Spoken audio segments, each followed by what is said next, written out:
12-Sided Stories is for mature audiences and often deals with topics that may be difficult for some listeners. Discretion is advised. In the city of dreams, everyone wants to be a star, but at what cost? 12-Sided Stories presents Otherworld Hollywood.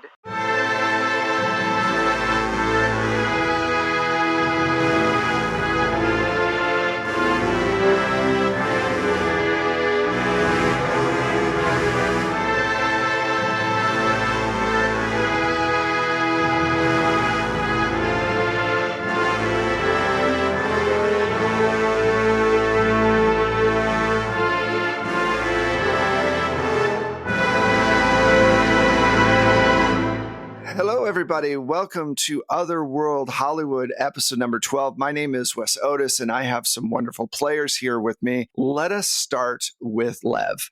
Hi, I'm Lev. I use they, them pronouns, and today I will be playing Roberta Robbie Cerillos, they, she.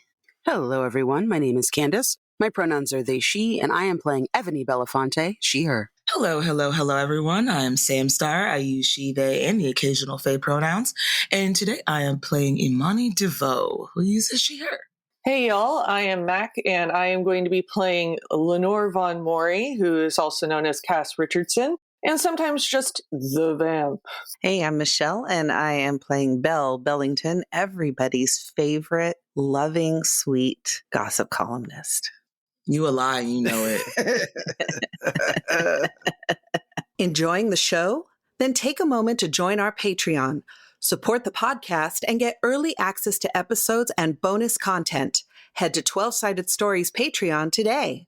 All right, this seems like a good place for a recap. So in the last episode, we actually had a one-on-one session with Michelle to do a deep dive into Belle and her relationship with Tony Stanelli, and their rocky end came up where they were heading towards divorce. But before that, we're going to touch on what happened in episode 10. Robbie met Bessette and found out that Easter was a general and could talk and all of that good stuff, and that they should avoid Bessette's sister. She didn't really go into more than that. Robbie went to the studio and kind of tried to pull everybody together to say, hey, we're all having shared dreams. The guy over there with the red fedora is War, one of the four horsemen. We need to talk about this after we recorded, after you guys did everything in the studio. Before that, Lenore had a dream about shooting Belle in the face. And Belle woke up with blood all over her face and went to the doctor and got admitted into the hospital. Meanwhile, Imani had a really horrible dream that Trish had been killed by Rose. After Trish has kind of disappeared, she didn't show up to work, hasn't shown up home. Rose says she didn't do anything, but we all know that seems kind of unlikely. Ebony has been having a whirlwind fun time and has been getting treated really well by this new organization that has sent over a person to help her get new clothing, get an agent, and get her back on the top tier where she belongs. During this whole thing, suddenly the same man with the fedora showed up in her bathroom somehow, and they had a fun time, let's say. And what I liked about that whole interaction is that she never questioned any of it. That's the great part. Like, random dude in my bathroom, let's bang. Listen, a lot of changes have been happening in my household. Right. Why wouldn't there be a handsome man in a very good suit asking for my sexual favor? Why wouldn't that exist? Oh, That's how awesome. it used to be. In the old days, there was just someone fancy and adorable waiting in my room. I'd go to her, him, them, and just enjoy myself. So why not now? Isn't this what we do? What's it all about? It's pretty funny. And Belle ends up in the hospital, like I said. And towards the end of that episode, Johnny goes to the hospital to talk to Belle and basically says, hey, I've got pictures of this woman getting rid of this body. I think it's Imani's roommate. She's at the tar pits throwing away what looks like bundles of meat in trash bags. And Belle said, well, you need to report that to the police. Then Johnny left, and several hours later, a trench coat clad woman came in and said, you need to leave Imani alone, stay away from us, and threw a hand on the bed and then left. So... Sounds like someone fucked around and found out. I don't know. Yup. So we start there, and we're going to start with Belle. So is it a man's hand or a woman's hand? It looks like a man's hand. Can you make a resolve check for me? Yeah. Let's start this off right. Did you fail? 75 over my 70.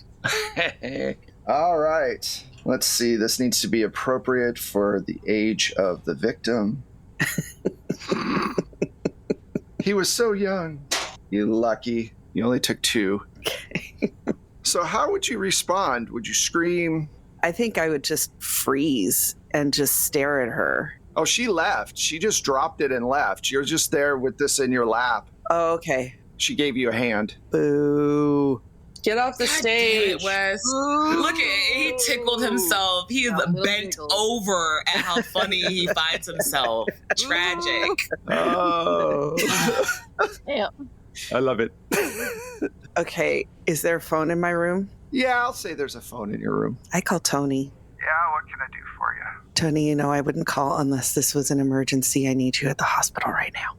Are you okay? What happened? I can't even talk right now. Just get here. It involves somebody with, special knowledge. Okay.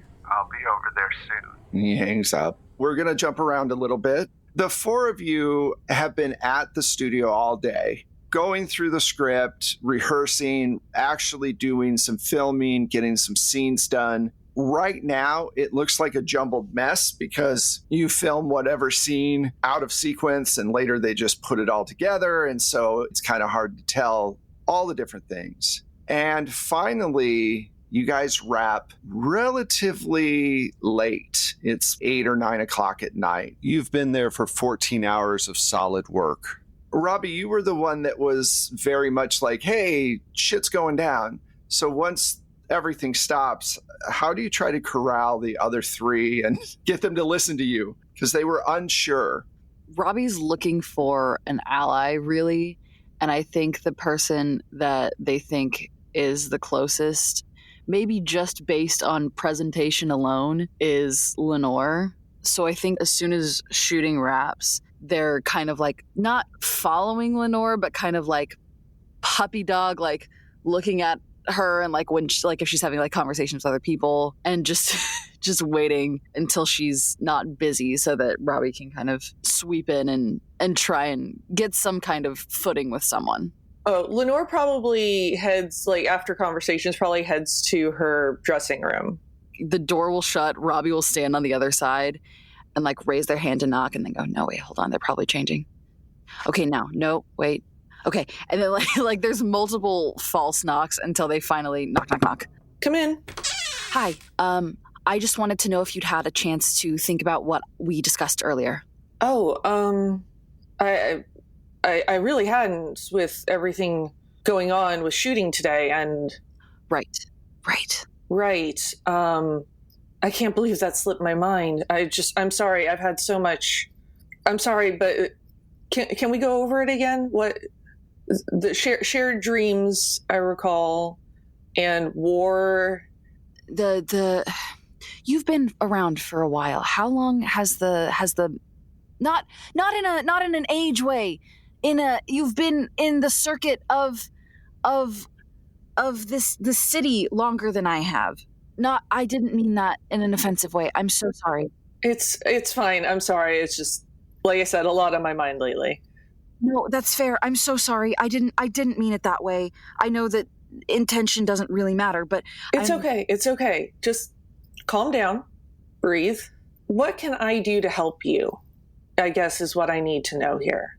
Well, I don't know because someone just dropped a lot of information on me and then just left.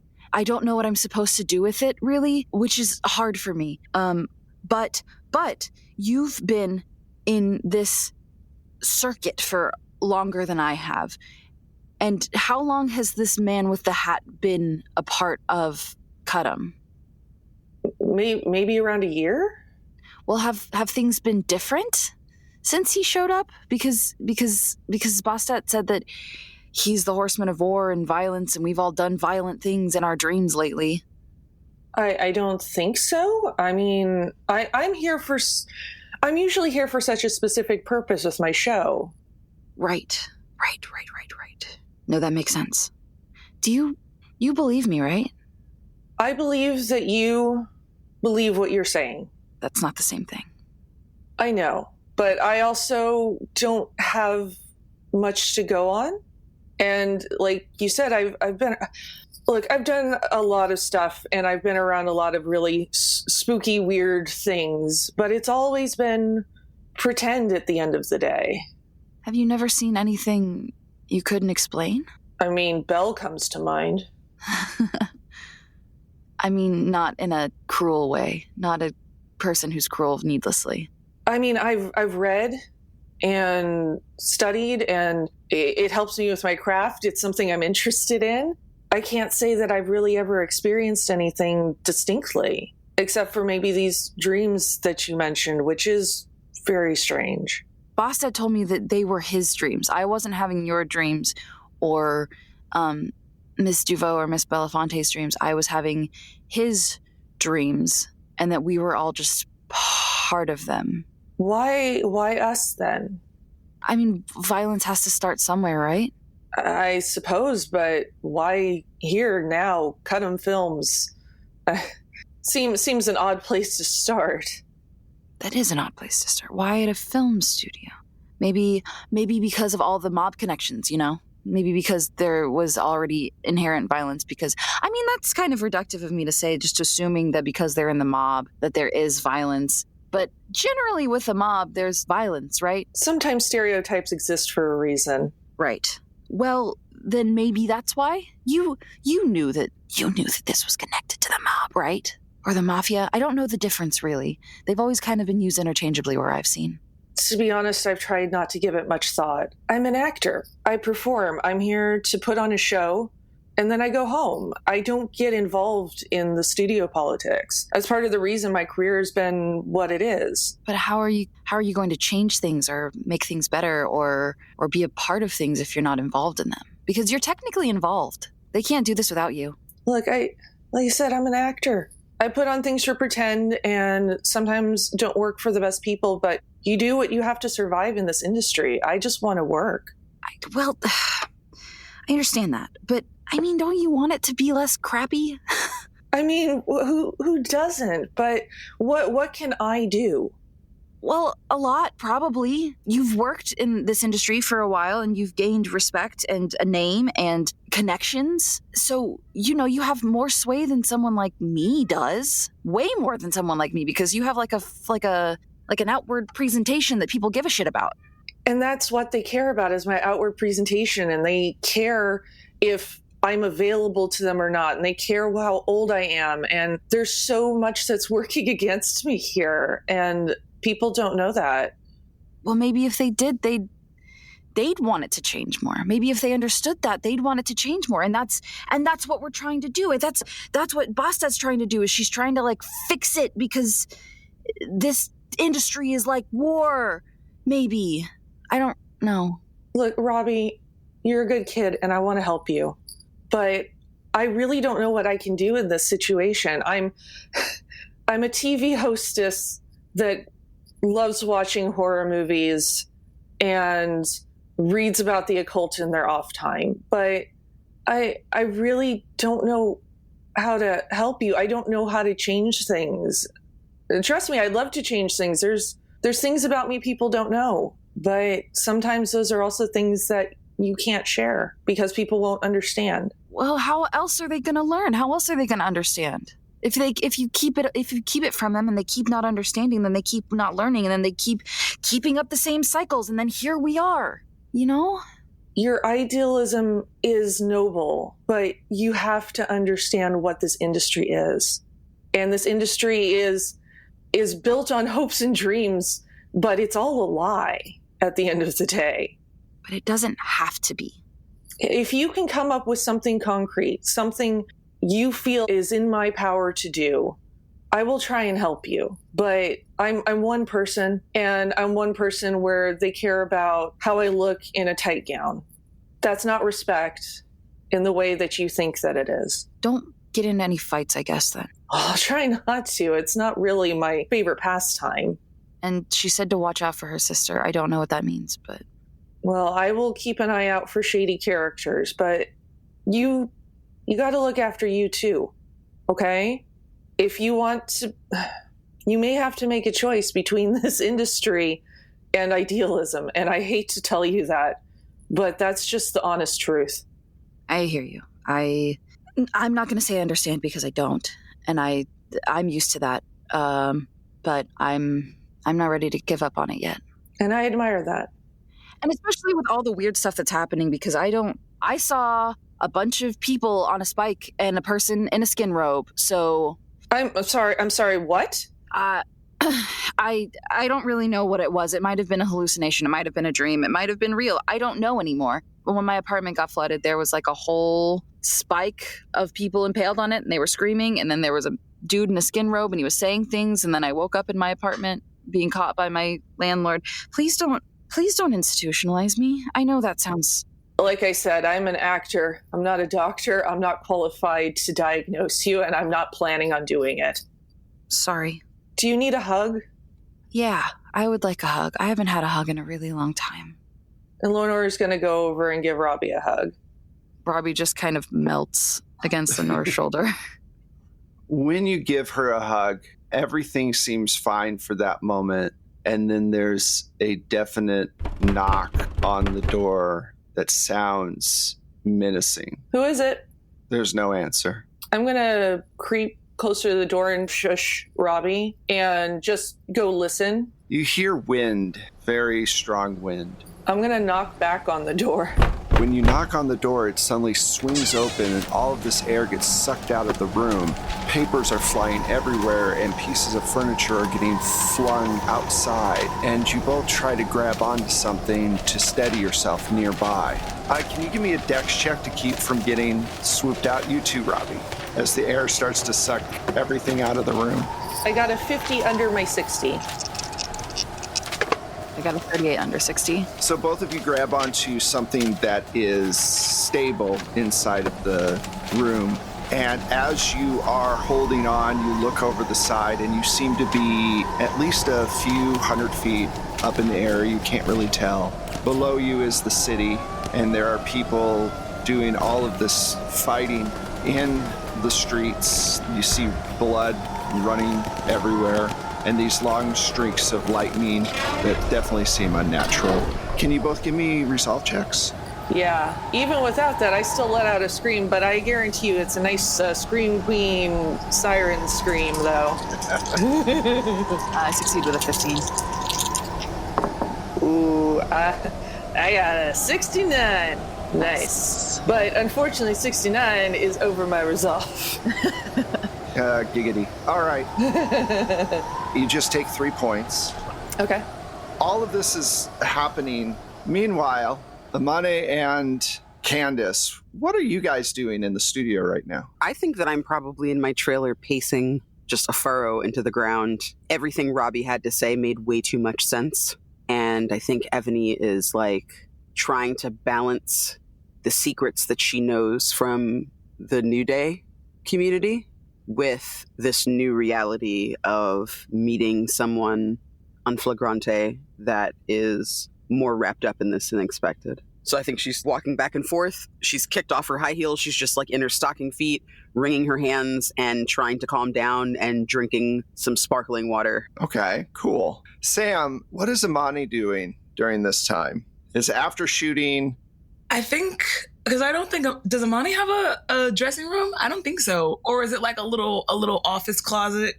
It's like an office closet. Are you in the office closet or are you outside the office closet? I think I'm inside the office closet, and I'm probably going over my lines, making notations and whatnot. That's cool. So at that point, you hear a knock on your door, less menacing, and it's Vivian. come in. Hey, I know this is short notice, but I was wondering if you could work later tonight. I know you had a long day today, but if you feel like you can freshen up a little bit, we could do some work, like in an hour. I'll get a cup of coffee and meet you down on set. Oh, that's great. Oh, and I know that you have a partner that's she calls a lot. It can mess up the flow of the shoot. Do you just want me to say that you're unavailable, or how do you want me to handle that? Can you please let them know that I am unavailable? Okay. And I will deal with that at home. Sounds good. All right, see you in about an hour. See you then. So you go outside and go towards the coffee station, I guess. Give me a spot hidden roll. I also rolled a 69. Nice. But that's over my 25, so not so nice.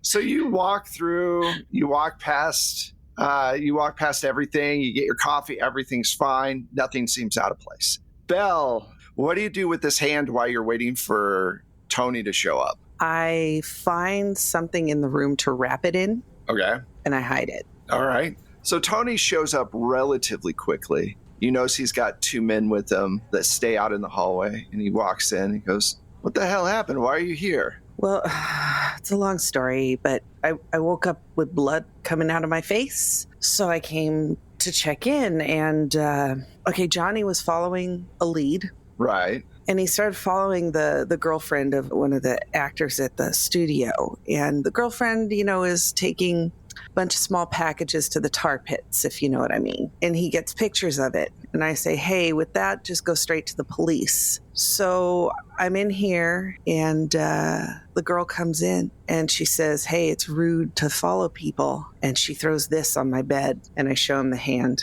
When you unwrap the hand, it's not there. What? He goes, what is this? Is this a joke? I swear to God, it was Johnny's hand. You know for sure that there's no hand there now. I know for sure. Did you fall asleep? Did one of the nurses come in? I mean, I don't think I did, but I swear to God, Tony, I wouldn't have called you. I hate calling you. The feeling is mutual. But I wouldn't have called unless it was real and it was an emergency. He pulls the chair up and he sits next to you and he says, what did the doctor say about this blood coming out of your face? They've been running tests, but they haven't found anything yet. How do you feel? Little woozy, but otherwise fairly normal. Yeah, I think this girl's dangerous, Tony. Well, I'll go look into her, but I'll also first see if Johnny's okay. I'd appreciate that, because I'd hate to think that anything happened to him. But this girl, you know that one actor at the studio, Imani? It's her girlfriend, and this affects the studio. Yeah, you're right, it does. I don't want to have to get rid of both of them, though. Well, you can always keep Imani. I'm not too fond of the girlfriend. I'll see how they check out. I can't have anybody at the studio that's gonna... there's a lot going on there that doesn't need to be out in the public. Ain't that the truth? She tries to kind of smile. She's still freaked out. All right. I'm going to leave somebody here just to watch the door. I appreciate that. Yeah, and if you could check on Johnny, I'm really worried. I am too, because if this isn't real, you're losing your mind. And he stands up and he says, I'll see you later. Thanks. And walks out. And on a certain level, Belle knows that if it's not real, she's lost it. All right. Maybe 30 minutes to an hour later, doctor comes in, says, well, we've run all these tests. You seem like you're doing okay. We aren't sure why you suddenly had this hemorrhage happen, but your vitals are okay now. So I think it's okay if you want to head back to your house, can. Okay, thank you. There's nothing? Nothing? Not that I can find, no. It happens sometimes. It might have been really dry in your apartment. You got a really bad nosebleed or some kind of cyst popped or some other thing. The human body is full of horrible things that can happen for no reason. Great, that's real comforting, doctor. We're still trying to find out why this black lung disease keeps going around everywhere, and he takes a long cigarette smoke. Well, thanks, Doc. Yeah, I'll get dressed and get ready to go. All right. As I'm getting dressed and getting ready, I'm shaking out everything to see if I can find this hand. You look everywhere, it's not there. Hell. Okay. So I get dressed and I'm going to ask Tony's guy to take me home and maybe just stay with me at home for a little bit. That's what the boss said, stay with you. So that's what I'll do. Thanks. Let's go. Yeah, he takes you back to your place. Do you want to go to your place or do you want to go to the office? The office or the studio? Or the studio. There are three possibilities. If you want to go to your house, turn to page 92. If you want to go to the studio, turn to page 25. Let's go to the studio. Okay.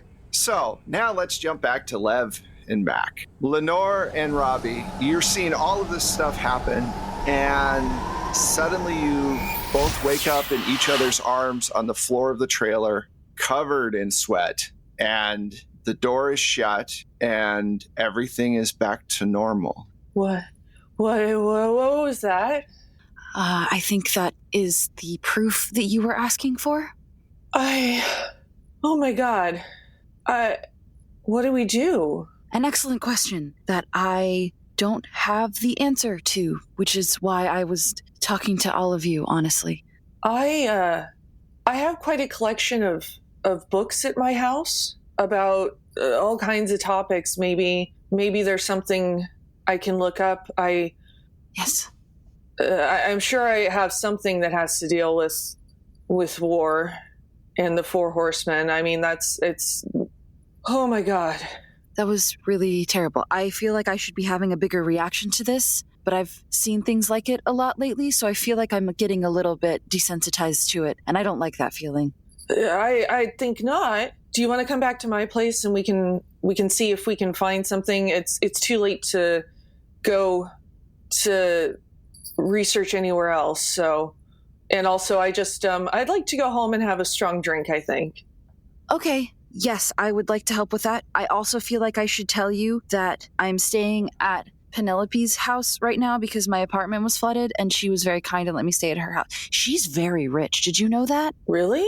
Yeah. I mean, I guess I shouldn't be surprised about anything after what just happened, but... Her family has a lot of money, apparently, and there's a door I'm not supposed to touch in there that's not in the house, it's just there. And there's also a lot of books that I'm not supposed to touch in there. So at some point, I'm going to touch those books because I think that's going to be a lot of answers. You think it's all... How is that connected? I don't know, but they keep telling me not to look at the books, and I feel like they're just saying that to keep things from me, and I don't like things being kept from me. And especially when bad things are happening constantly all the time, I would like to know why the bad things are happening. You need a drink too. Just let's go back to my place. Okay. We'll figure this out. We'll see if I've got anything that can help us, and again, liquor. I think I'm feeling very scared and I don't want to be alone. I don't either. Okay, great. So I guess we'll get in my car and go back to my place. Okay. So as you are heading out to your car, you see Belle park. She gets out of her car and the two of you lock eyes. Do a resolve check, Michelle. Yes, 42 under my 68. Okay, so you're okay, but all you can see is her holding a gun and firing it. All Lenore can see is holding a gun and firing it. Do we lock eyes? Yeah, absolutely. And Lenore can't hide the fact that she looks paler than usual for being a very pale, vampy person, and definitely looks distraught.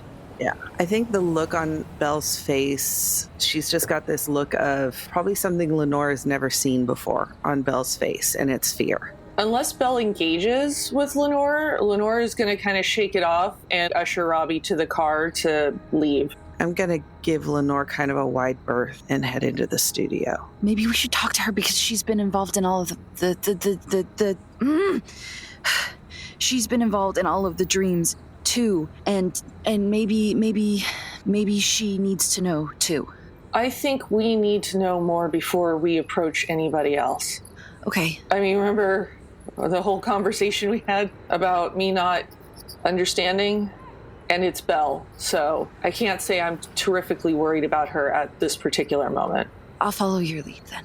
Okay. So you all leave. Evie, you have been going back and forth, and you know it's getting late, and it might be time to head out. where would you go? I think Ebony leaves her trailer and walks by Lenore's, looks around, walks to the writer's room, looks around, seeing no one there, decides to just go home.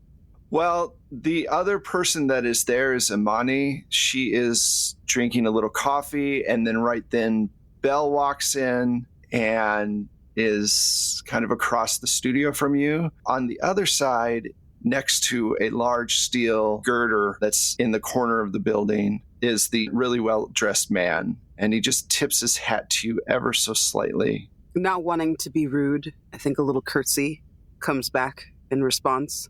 Okay. But she's on a mission. Like, she needs to go talk to somebody. And not being able to find Robbie, who was first choice, Lenore, to clarify her earlier comments about, but you're creepy. I think she realized that probably wasn't the best. So she's looking for Lenore. And without being able to find either of them, kind of just like coolly looks over at Belle and then walks toward Imani.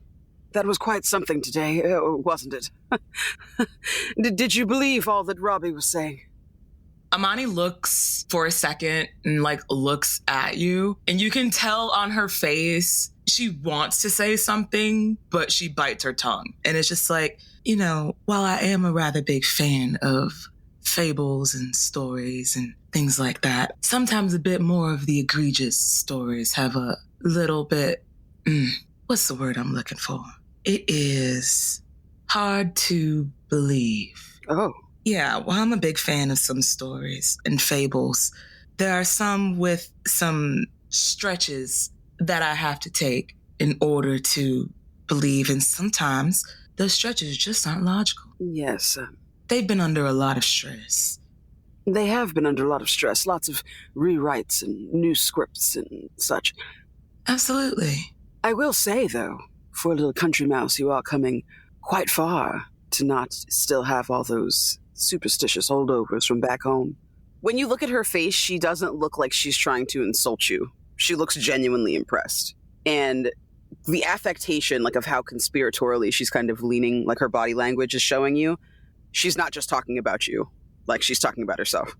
I think Imani picks up on that and just kind of nods, looking at you. Back home, all their superstitions seem to stem from some other ulterior motives. I figured it's best to unlearn those before I came out west. That's wise. But you've entered a whole new fable, darling. This place has its own lore, its own history, its own superstition. And from what I can tell, it's best to be something we'd learn together. I've been in this place a long time. She kind of looks around and slowly kind of drags her gaze across the room to fall on the man in the suit. They say this is the city of dreams, and I don't doubt it. In my experience, it is magic here. But there's good magic, and there's bad magic. And what Robbie seems to be describing is, certainly more of the latter than the former. If you believe in that sort of thing, Back home, we have a lot of, we grew up calling them healers, but they're mystics to an extent. New Orleans is full of different types of cultures and beliefs that kind of blend into one big, beautiful city. But with those beliefs come a whole slew of different types of fables and old wives' tales and superstitions. So if you lean in one particular way or another, you're most likely more susceptible to it. But I've learned a lot of that stuff is hogwash, for lack of a better term. I think hearing what you're saying, Ebony straightens her back, kind of tosses her hair behind her shoulders and squares them, kind of taking on that very posh, kind of high-minded silhouette that she usually strikes. And she places her hand on your hand and says, "Don't lose that fire, and don't lose that suspicion. It goes a long way around here." Right as you say that, you feel a presence behind you. She twirls her hair like a shampoo ad and throws a beautiful smile over it at whoever is standing there. It's Belle. She's made her way across the studio slowly towards you. Ebony's face stays in this grin and the smile, but the eyes immediately go cold the second they see that it's Belle. "Oh, Belle, hello. How are you today? You look a bit worse for wear." Miss Bellington, always a pleasure. And she tries to say it's a pleasure to Imani, but she doesn't quite know where Imani stands in all of this. Like, does Imani know her girlfriend is knuckin' fut? She's not my girlfriend. I'm sorry. I mean, she kind of is. She's living with you. And? You're fucking her. And? She's your girlfriend. That's true. That's true. Fucking and living together, a significant other does not make. That's true. I mean, unless you're the significant other and then you're that person's girlfriend. Yep. I tell you what, the way we decide this is why don't you ask Rose what That's her what I'm opinion saying. on That's it. the worst. What is she gonna say? That's the worst opinion. That's got to be a two-way street.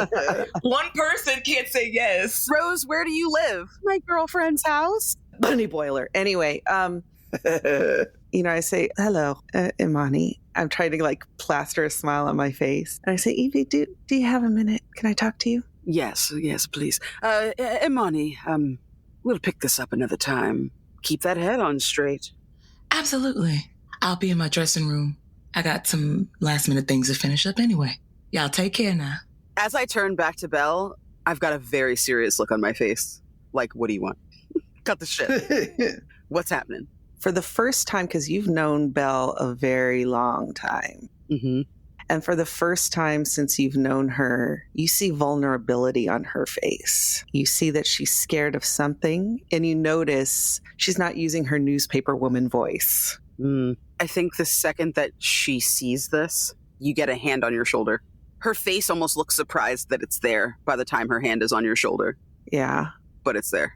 Evie, I know we're not on the best of terms, but I think you and I have known each other the longest out of anybody here, maybe besides Tony.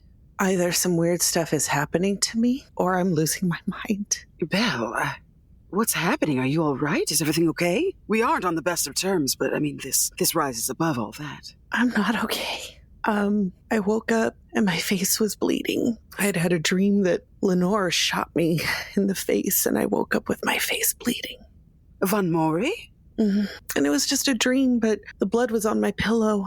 And I went to the hospital, and they ran tests. And then this woman came in, and she was terrifying. And I think she may have killed someone. And she basically threatened to kill me. Did you know who she was? Did you get a good look at her? She's Imani's girlfriend. Girlfriend? Excuse me. You've known unspeakable horror tonight. Should you even be here right now? I don't know where else to go. I don't feel safe at my house. That makes sense. But the thing is, and forgive me for being gruesome, but she threw a hand on my bed. It was Johnny's hand. Wait. A prop from the prop house, you say? No, an actual bloody hand. And when I went to show it to Tony, it was gone. So that's why I might be losing my mind, Evie. But you know me. I don't think I'd allow myself to lose my mind. I quite agree. Just your presence here talking to me right now tells me that this must be a very serious situation. Ebony looks around like Swivel to see if the man in the suit is still there. He's watching you. I grab both of your hands, put an arm around your shoulder, and walk you to my dressing room to continue the conversation. I don't want to have that out there anymore. Yeah. When we get into the safety of the dressing room, I hand you a box of tissues and a fluffy-looking pillow to hold and sit next to you. I take the pillow. A lot of crazy things have been happening in this town lately, and as much trouble as you've put me through, you don't tend to report on things that aren't completely true. To see you so shaken, it does symbolize to me the seriousness and gravity of this situation. Where did the woman go now? Have you spoken to Johnny? Did you check on him? Tony's checking on Johnny. Tony's involved. Evie, you're not naive. When the severed hand shows up on your bed, you don't call the cops. You call someone like Tony. I'm not questioning. I'm not judging. That's not what this is. I'm just saying this grows in increasing severity if you're calling, an ex. That can't be easy.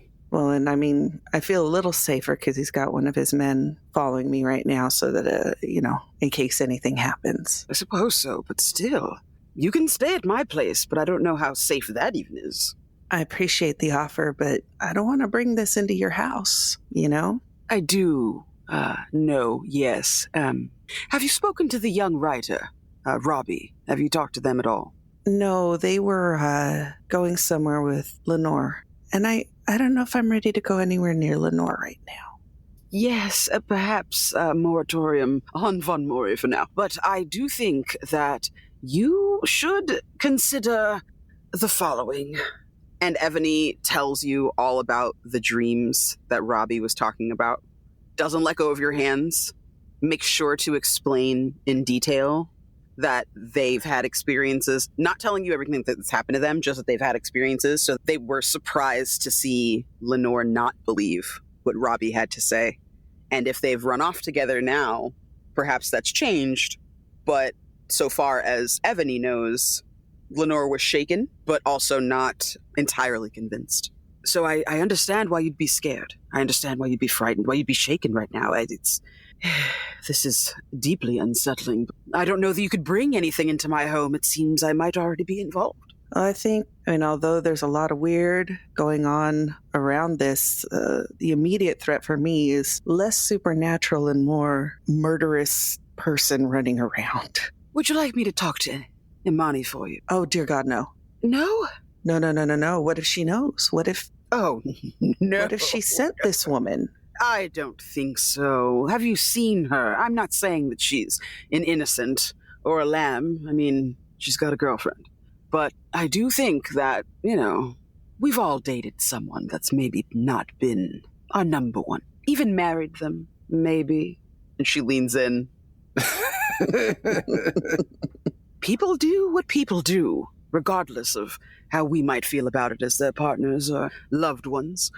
If you don't want me to say anything, I won't. But at the same time, if you want me to put out feelers, I can do that. Well, let's do this. Let's find out about Johnny first. I think that's going to tell me a lot. And then we'll go from there. If we're going to be friends, Bellington, you're going to owe me big. Of course, Evie. And she just kind of laughs and snuggles the little stuffed animal more. All right. I'm going to say you all head out. Amane, you go to the studio where all the pictures are taken. And about, let's say, 20 or 30 minutes goes by. And there's a couple of detectives that suddenly show up at the door. And of course, everybody scrambles to get hidden so no one sees. And you hear Vivian, because it echoes throughout the studio. No, officer, she's not here right now. I'm just here by myself. Oh, okay. Well, I'll take your card. I'll let her know that you're looking for her. Yes, it is late, but the studios are always churning stuff out. You know that. If I see her, I'll let her know. All right. About a couple minutes later, the all clear is given, and Vivian walks over to you and says, "The cops are looking for someone named Rose. Is that your girlfriend? The woman that calls here all the time?" Yeah. Look, I want to help you out and all, but you got to get your home life straightened out. We can't have cops coming around here. Yes, I do apologize. I will speak to them as soon as possible. All right, I think we should wrap this up tonight. I'm just a little shaken. We're going to take a couple days off and let things cool down. Fair enough. All right, everybody. So what do you do, Amani? I immediately pack my shit up and make a beeline home. When you get home, you notice that there's a police squad car again outside of your place. And you see on the opposite side of the street, Rose in an alleyway, motioning at you to come towards her. I will take a look around and make sure that the squad car's sights are trained on the house and not following people that are walking around in the neighborhood, and then kind of sneak into the shadows. Oh, that sounds like a stealth to me. Absolutely. Okay. Yeah. Hell fucking yeah. Okay. That's a 37 out of 45. Nice. Now, just to remind you all, you can spend luck on skill rolls as long as they're not combat rolls, so keep that in mind. You go around, you get in this alleyway. She's standing there looking really nervous. She goes, "Honey, I was hoping you'd be home a little earlier. I know you said you were working. I didn't call. I didn't call. Can you explain to me Why everywhere I go, cops are looking for you and assuming we are dating. We are fucking. There's a very specific difference. I see. I didn't realize you felt this way. Rose, I care about you immensely. Truly, I do. This is a lot. We didn't discuss this. This wasn't the plan, and now everywhere I turn, there are cops looking for you, showing up at my job. You calling my job incessantly? I told you when I'm at work, I'm at work. Rose. You don't love me? I never said that. I said I do care about you immensely. Care and love are two different things, though. I came all the way out here to be with you. No one asked you to come all the way out here, Rose. I thought you loved me the way I loved you. I could. What do I have to do? I need you to just chill. We will take this one step at a time. It's not that I don't want to be with you, Rose. I just have a lot to figure out right now. I'm in a new space too. I'm trying to make a deal for myself. I'm trying to make a life for myself. You keep saying myself. So that I could bring you in. I can't make anything stable for anyone else if it's not stable for me, Rose. But we could work together as a couple and... I've been trying to work with you, but you have been undermining and ignoring every boundary I have set. Do you love me, really? Or am I just a great lay? Love shouldn't have a boundary. You're the one more concerned about sex than I am. Touche. And that's my fault. Where do we go from here, then, if you don't mind me asking? You don't have to leave. I want you here. I do, genuinely. But we need to take things slow, Rose. We're in a new city, in a new town, where people still are not as accepting of us yet. Okay, I hear what you're saying. I can do that. And that's where we're going to end this episode. Fucking serial killer voice. Don't trust that shit at Yo, all. it's really, y'all pray for Amani. 'Cause if she makes it out of the end of this one alive or not seriously maimed. Next season on Otherworld Hollywood, Sam Starr as a completely new role. Getting consistent moves into Amani's old apartment and is haunted by her ghost. Oh, well, I feel that was an amazing episode. Thank you all so much for doing such amazing performances. And I'm very excited to see where we go next with these things. So let's find out where all these wonderful people are. And since we stopped with Amani, let's start with Sam. Go for it, Sam. Hey everyone, I am Sam Starr once again, using she, they, and the occasional they pronouns. You can find me all across the internet at Lust for Life X. You can catch me on Saturdays, Eastern Standard Time, 8 p.m. on Transplanter RPG's Twitch channel, where we are in the midpoint as of right now to all the great nasty shit that Connie is just demolishing us in our emotions with on the regular basis in this first arc of the Chaos Protocol. So that's a lot of fun. I got some other really cool stuff too that's up in the works, but it's not necessarily out as of yet. So once that does come out, I will post it on my socials where you should follow me so that you can know too. Hello, everyone. I have been Candace, also known as Candace the Magnificent. You can find me at the Candace Marie on Twitter and Blue Sky, at Candace the Magnificent, pretty much everywhere else. Every other Saturday, you can see me over at Matihi's Twitch channel doing What We Do in the Shallows, an original 5e homebrew queer pirate campaign that has a bunch of horror in there too. Just keep an eye on socials to see all the other weird stuff that I'm getting into. Hey y'all, I have been and will continue to be Mac Beauvais. You can find me everywhere online as at Strange Like That.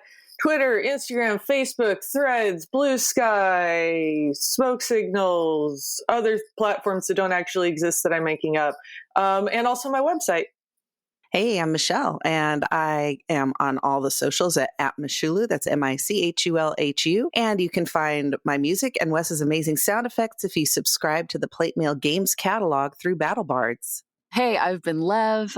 You can find me on Twitter at LegoM2, the number 2, RS, or on Blue Sky and Instagram at lev.rs23. You can also hear me over on Mayday Roleplay. We are back in our Orpheus game where we're all playing sad sapphics. And yeah, it's sad and gay and ghosts. I'm also a voice actor, so you might hear me in games that you may or may not play. Who's to say? Everyone have a lovely day.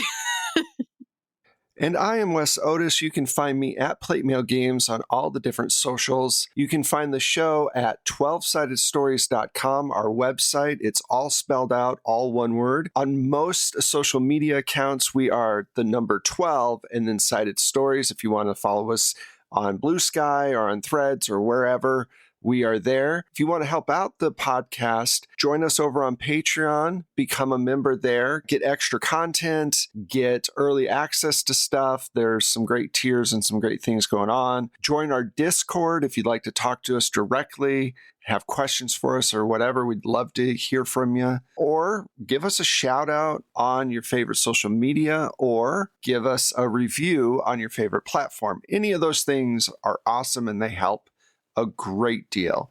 Thank you so much for listening, and we will see you next time on Otherworld Hollywood. Bye. Bye.